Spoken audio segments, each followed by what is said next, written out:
environments and really challenges all of us to be better in how we take care of ourselves and create the space we need. And so she's been doing an amazing amount of work. She never worked in corrections before, but I'm like, hey, environments matter in corrections too. And so she's been doing some amazing work with us that really kind of challenges what we think correctional institutions should look like, smell like, feel like, and that impact on the people who live there and the impact on the people who work there. And as we know, with our great workforce challenges, we have to do everything in our power to make sure that we create environments where people want to stay and work with us and come to work happy and healthy every day. So Cathryn's an amazing person. I'll stop. She'll talk to you and you'll find out just how amazing she is. So welcome, Cathryn.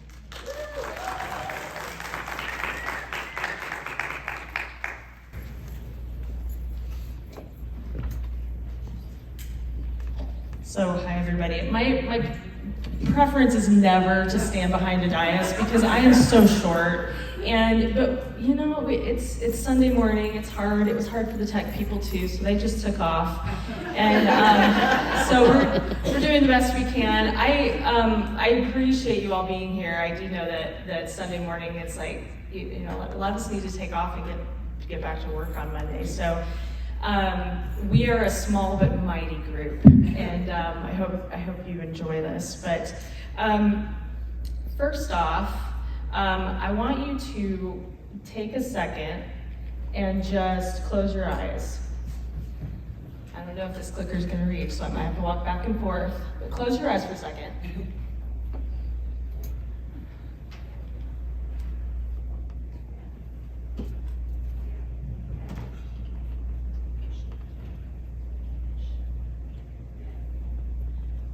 So while you're closing your eyes, just go ahead and come present in this space. Just get present. Take some deep breaths. If you're not comfortable closing your eyes, you can just go ahead and lower your gaze. And kind of fix it on a spot, but just come present in this space. We've been spending a lot of time here.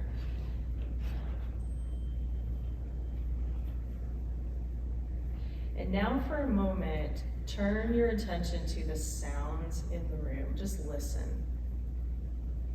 We've been here for 2 days, but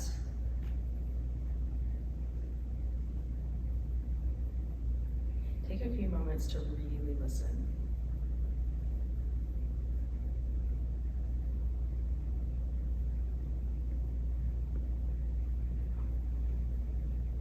As you're listening, go ahead and kind of keep a running count of the number of sounds you can pick up on in the room.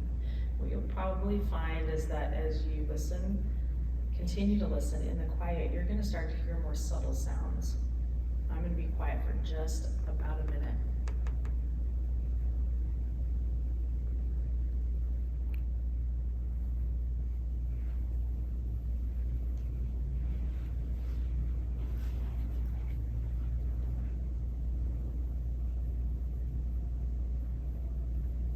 Okay, go ahead and open your eyes up. So, if you counted more than 3 sounds, go ahead and stand up. If you counted more than 3. If you counted 5 or more sounds in the room, go ahead and stay standing.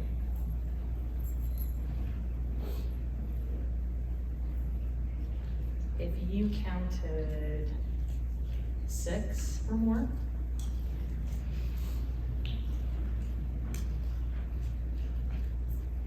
Nice, Leanne. How many sounds did you get, Leanne?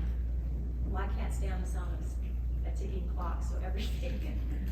Everything. Okay, so did you count it? Did you get a number of how many sounds you picked up on? Over 10. Over 10, yeah. So, interesting, right? Now, go ahead and look around the room.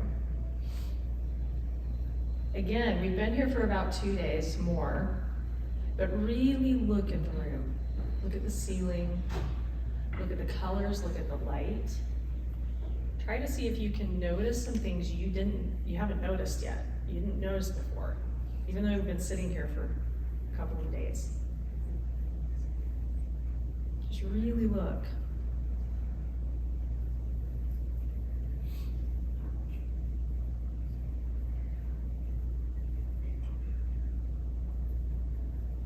I'm always interested in the different shades that the tiles have in the ceiling and the textures, right? They're all supposed to kind of be the same, but they're not at all.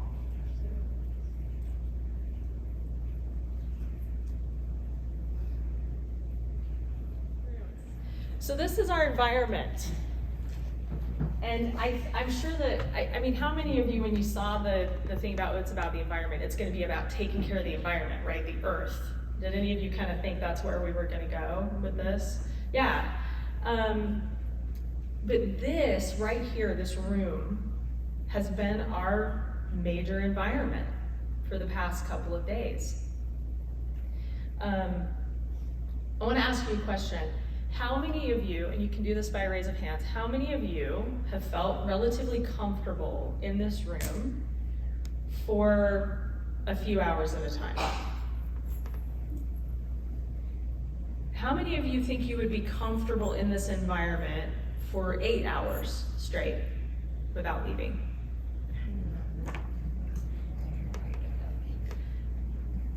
How about 2 days?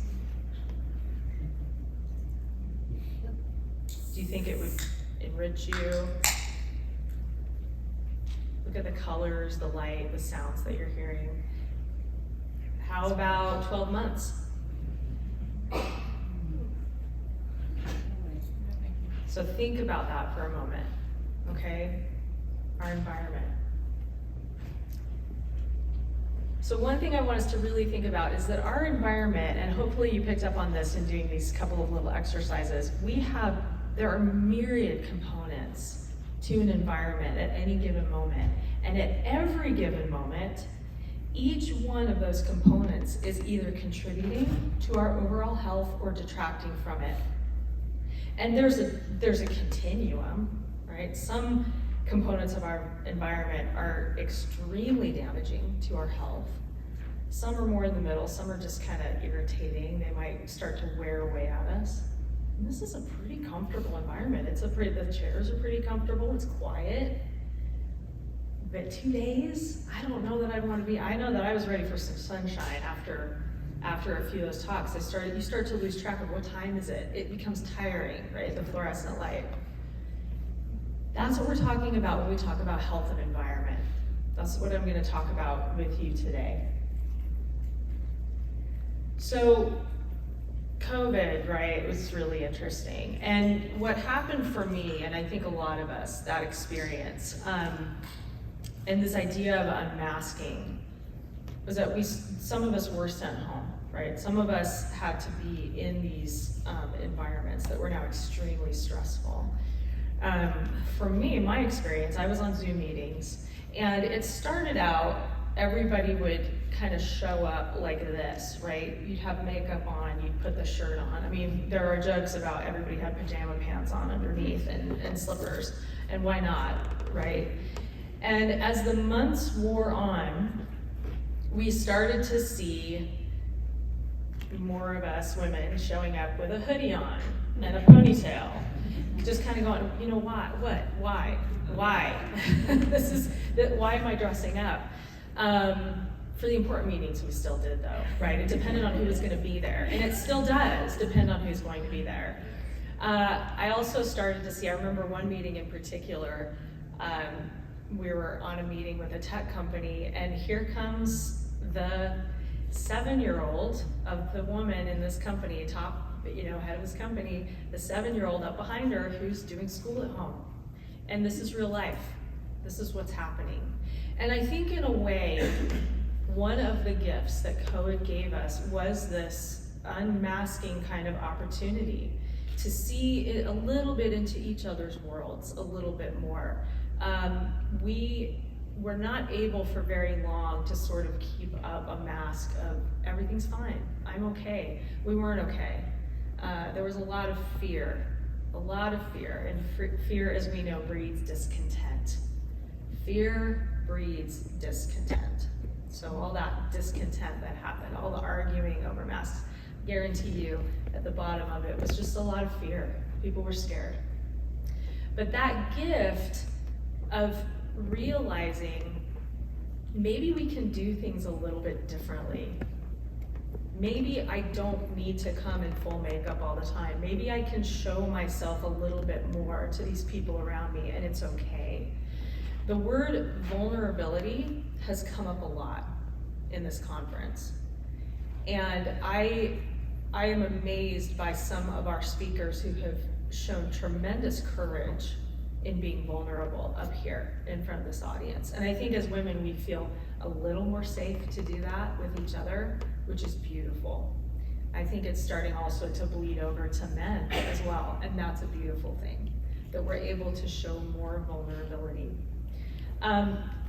Our vulnerability is something that exists all the time, and we can try to cover it up, but it's always there. So in terms of our environments that we exist in, caring for our environments is a form of self-care. And we've learned how important self-care is. We can't function if we're not caring for ourselves. We talked about that a lot, that vulnerability is a way of doing that. That connecting with each other is a way of doing that. And what I want to talk with you about now is that caring for our environments, these environments in which we exist, is a form of self-care. The other aspect that I want us to keep in mind is that the people, the individuals that we are charged with, their care, the caring for their environments is a way to care for them. I'm going to talk a little bit about how this works, okay? So then the question comes up, how do we know what helps and what hurts in an environment? How do we know? I'm going to talk about 3 different ways. So the first thing to consider is human history. How we've evolved as human beings and as a culture. So human beings have been evolving over tens of thousands of years. When we talk about human evolution, we're talking about way, way, way, way back. And there's a lot of research on this. There's a lot of anthropological research and brain research. So humans are evolved to a certain type of environment.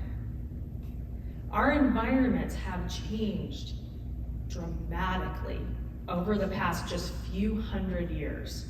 Dramatically. So what humans used to be doing was this, right? The days of a human being were filled with being out in nature, hunting, fishing, farming, gathering. That's what human beings were doing. That is what we are evolved to. It's what our brains are evolved to. It's what our bodies are evolved to. In the past few hundred years, this is our world. It's loud, it's overstimulating. We have a constant barrage of advertising. I heard one statistic that at the end of an average 77-year lifespan, a person will have watched 4 years worth of advertising. 4 years of their life will have been spent watching advertising. And think about that for a minute. So here's another example. How many of you have had the experience of going to a restaurant and having to scream at the people across from you to try to have a conversation?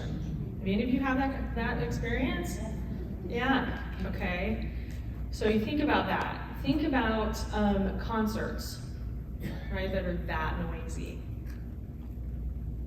And what we know is that above about 85 decibels, if you're exposed to about 85 decibels, which is the level of a blender. Anybody have a Vitamix, like those blenders that are really loud? If you're exposed to that much sound for more than about 2 hours, it will start to cause permanent hearing damage. Permanent. A concert like that runs at about 110 decibels. It's really, like and another statistic I heard, and I might be misquoting it, but is that about somewhere between 30 to 40% of kids, by the time they're 18, will have hearing damage. So, but beyond that, beyond just the ear, there's what it's doing to us on a chemical level, and an emotional level, a biochemical level. Our brains are literally not evolved to process this kind of auditory information. Our brains are evolved to process the sound of the snap of a twig behind us as we're walking through the forest. They are evolved to process bird song. What bird song does for the brain is it causes it to downregulate. It signals safety. There's no storm coming. There's no predator nearby. That's what birdsong does for us on a chemical level. The ocean, or any sound of water, signals safety in that I will be able to provide for myself. I will have water to drink, and there's food. That's why being around water is so relaxing to us, because it signals to our bodies on a chemical level that we're safe and that we're gonna have what we need. So there's that, okay? Human history and how we've evolved, thinking about what our bodies and our brains and our senses are evolved to process and what we need as far as sensory input. Okay, the other thing to consider is research.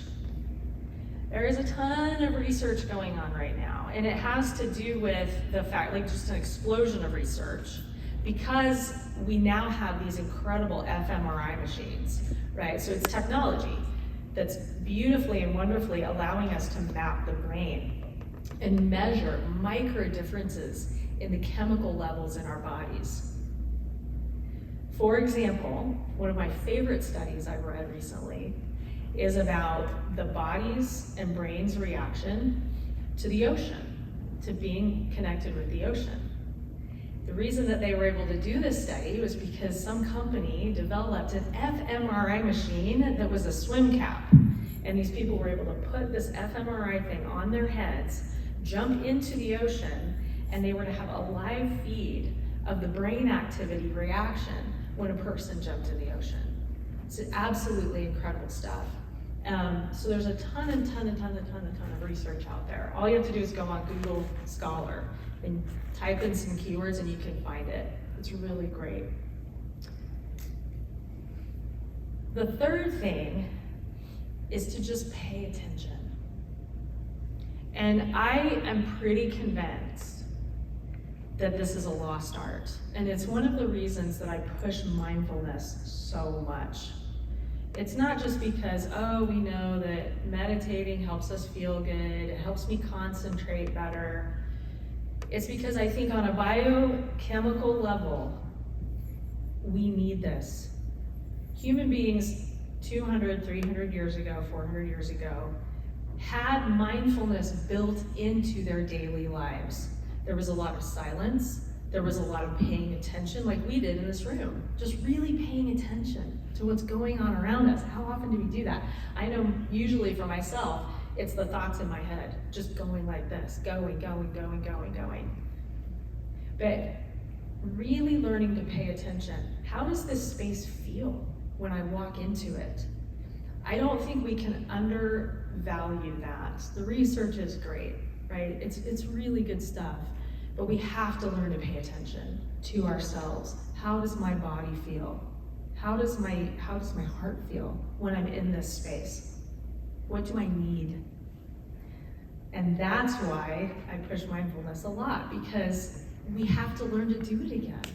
We've lost the ability. Our world is so noisy, and we're so bombarded with input and stimuli all the time. And not subtle stimuli, not subtle, really abrasive stimuli. So I'm gonna give you 3 quick tips. Okay, 3 quick tips that you can start doing in your own lives for self-care to start to really bring this as part of your life. The first one is silence. We have to experience some silence. And I heard Julian Treasure, he's a sound and listening expert that I had the great privilege to sit with and meet with. You can look up his TED Talk, Julian Treasure, and the TED Talk is called 5 Ways to Listen Better. 5 ways to listen better. In the first line of his talk, he says, we are losing our listening. We are losing our listening. He says that is one of the big things. He says silence, 15 minutes a day of silence. And he said, if you can't get silence, go for quiet.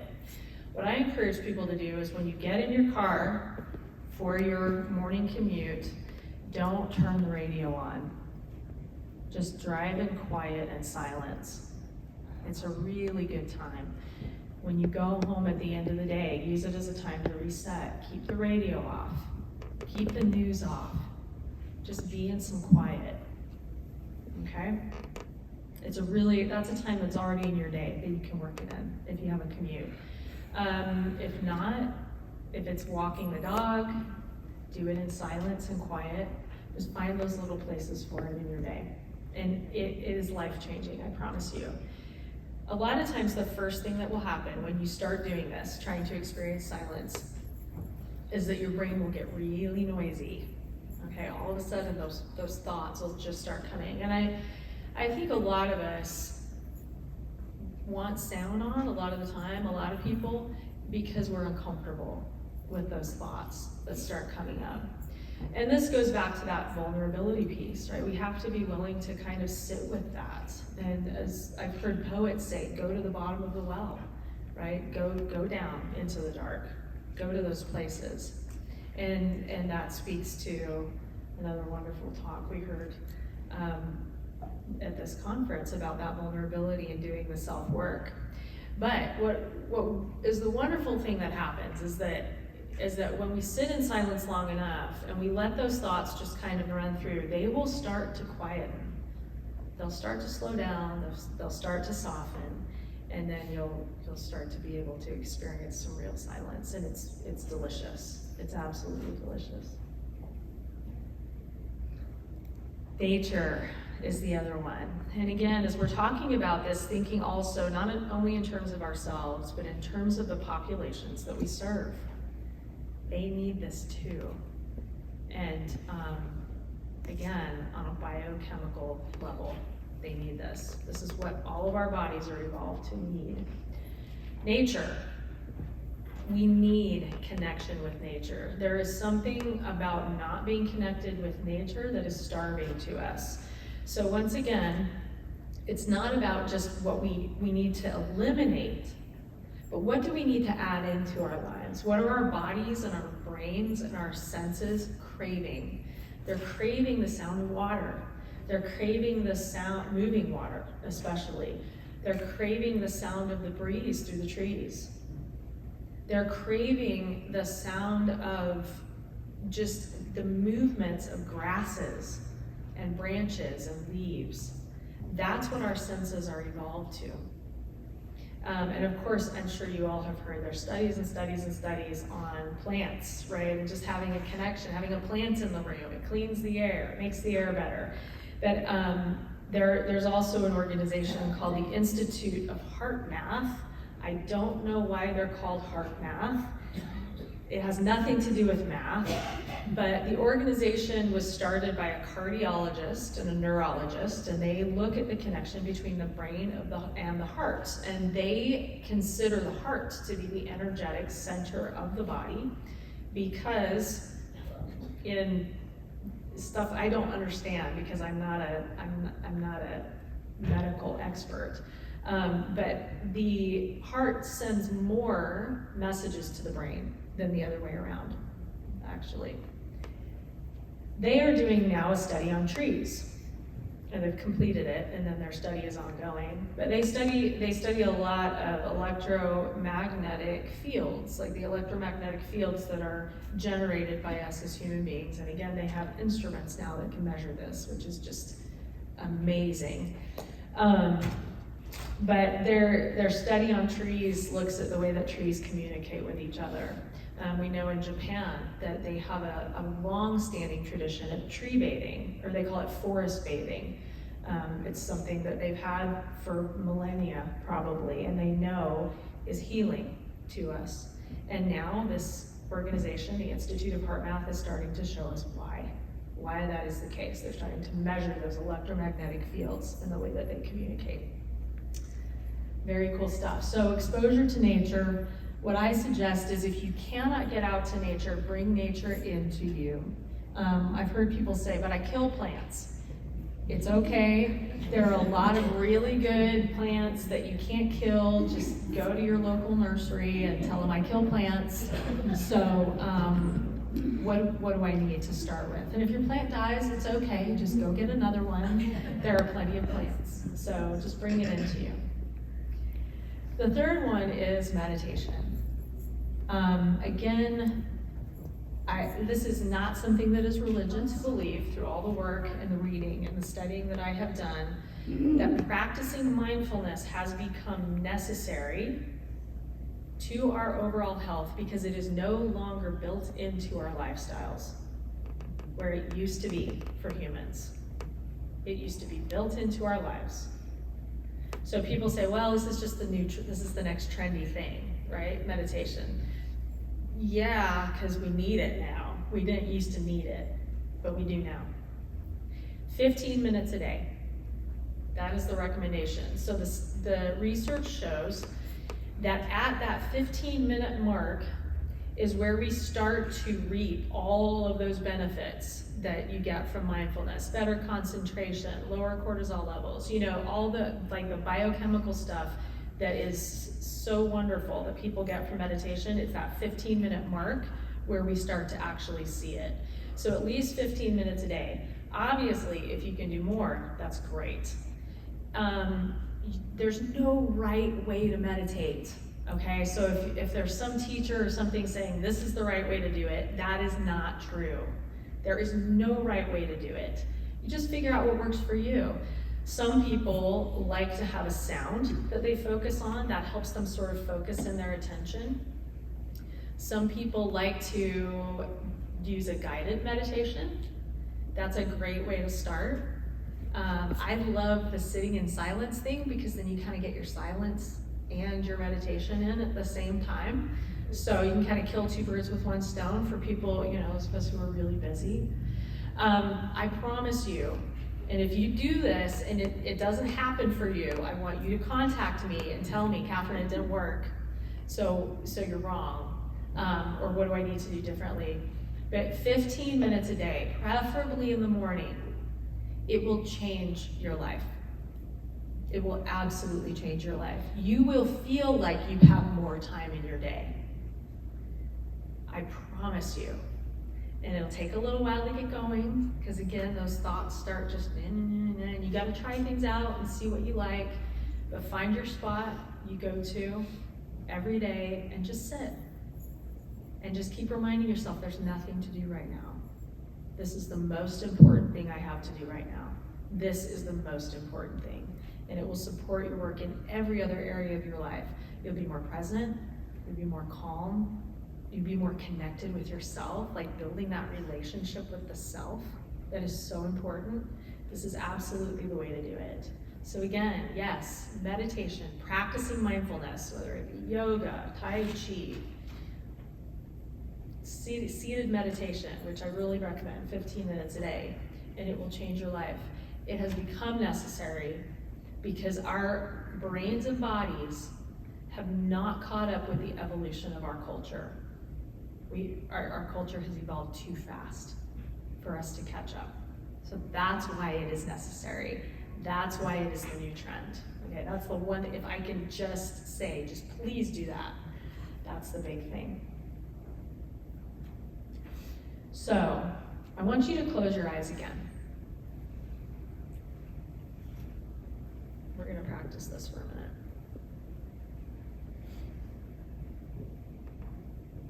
Come present.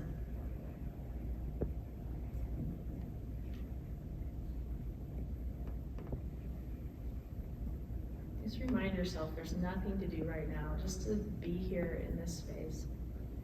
Think about how good it's felt to be here over the past couple of days with so many wonderful women. The community that we have felt.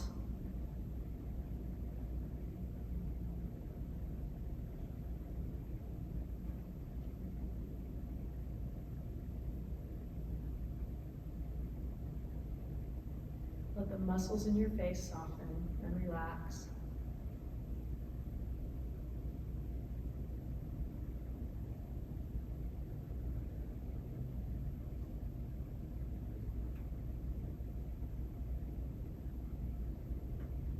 Bring your attention to your breath. And just notice your breath. I'm not going to try to control it. Just let it be what it is. Just notice where it is in your body. Notice where your breath moves in and out at the tip of your nose. Feel that air moving.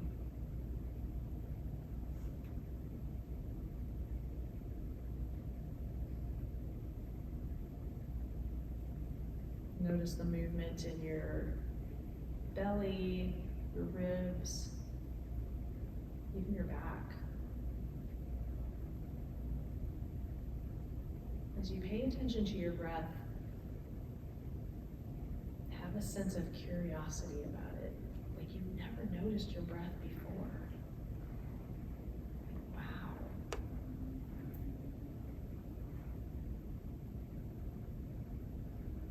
Isn't it amazing that our bodies just do that all the time? You don't even have to think about it. So again, let the muscles in your face relax. Relax those muscles in the face,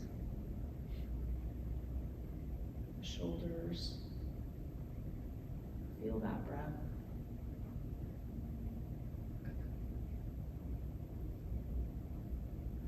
Notice where your body is touching your chair.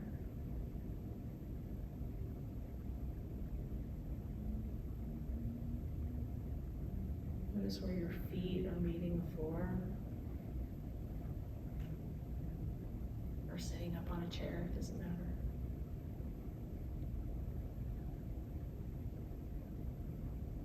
How cool it is that gravity is kind of holding us to the earth all the time. We don't have to think about it, it just happens. There really are some really important things in life that just happen and we don't have to do them. We don't have to make them happen.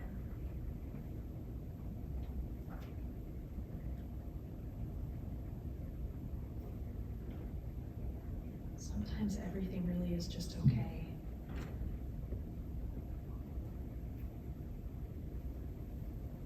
In this moment, just breathing, everything is fine.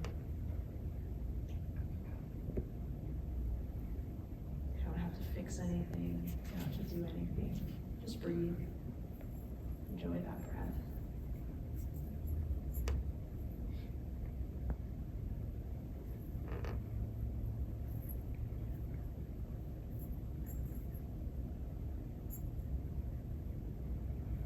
Keeping your eyes closed, I'm just going to tell you a really brief story about a young man I had the privilege of knowing when I was a school counselor many years ago.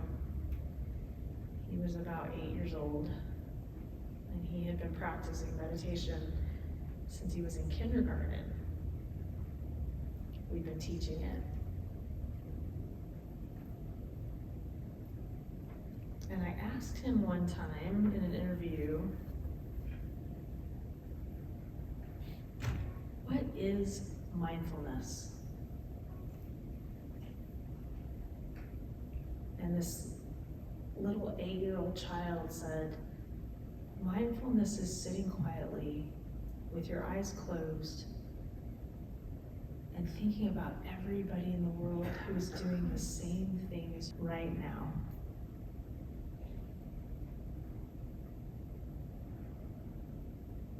So So I want to invite you to do that. For a moment, think about all the women in the world who are working tirelessly to make things better.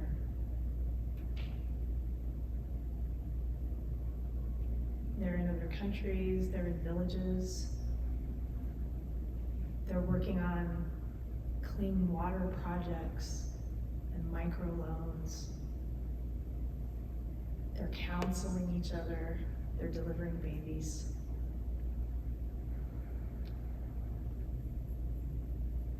They're caring for children.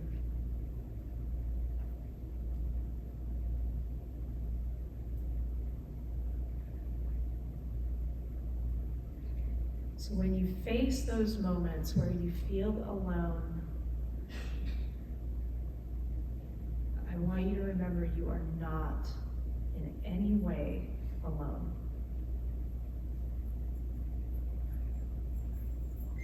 Because there is all of us. And what I invite you to do is when you have those moments that you feel alone, to take a moment, stop, breathe, come present, and connect with that energy that is there all the time.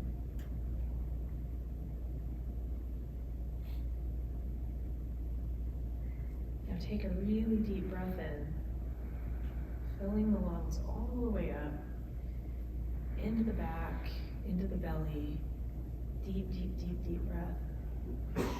Hold it for a moment. Now bring in a little more air and let it out really slowly, like through a straw.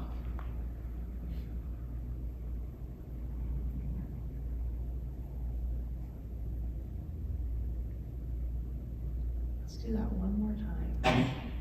Relaxing the muscles and the shoulders and the face, just taking a deep, deep, deep breath in. Deep breath.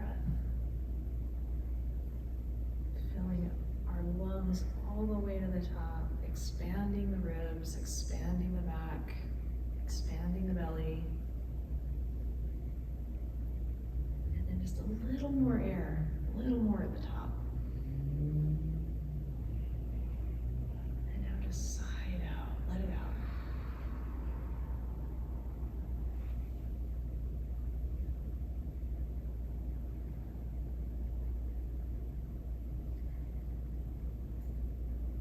Your breath return to its regular rate. I'm going to count backwards from 10, and as I do, just gently open your eyes. Come back to the room in 10, 9, 8, 7, 6, 5, 4, 3, 2, and 1. Now look around the room.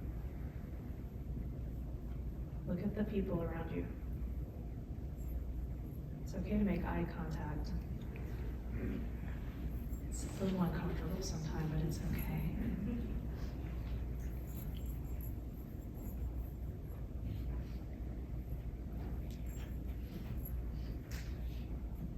Excellent. So I want to thank you for the work that you do. I always get a little emotional when I do this. I try to do it every time I speak. But it's very important to me that our world gets better. And you all are making that happen. You're doing work every day that is helping make the world a better place. And our little corners, our little things that we do, and when we struggle. And what I want to emphasize to you is that you are worth some self-care. And what I also want to promise you is that if you do care for yourselves, you will be able to better care for others. That's something else that's come up over this weekend. I want to invite you to think about the individuals that we are caring for in these facilities. When you thought about being in this room for 2 days at a time, or months at a time, what that would feel like in this carpeted, comfortable room that's quiet, think what it was like for these people to have to exist in these environments, and how hard and how challenging that is. We can get creative about things that we can do. We can't always tear down the buildings and rebuild them. That's not an option. But there are lots of little things we can do to get creative, to help them be more quiet, to help them have more nature, and to show them that there's a different way to live. There are lots of things we can do. But I want to thank you for the work that you're doing. And I know that you all are always thinking about those things all the time. All the time. What can we do? What else can we do? What can we do? I appreciate you. And you are appreciated by so many people. So when the haters are hating, just, ignore the haters and remember that most of us get it. Most of us get it. So truly, for everything, thank you so much. If you have any questions, for everything, all of it. Thank you. If you have any questions about this, I'm here for a few minutes, and also feel free to contact me and just say, hey, Cathryn, what about this or what about that?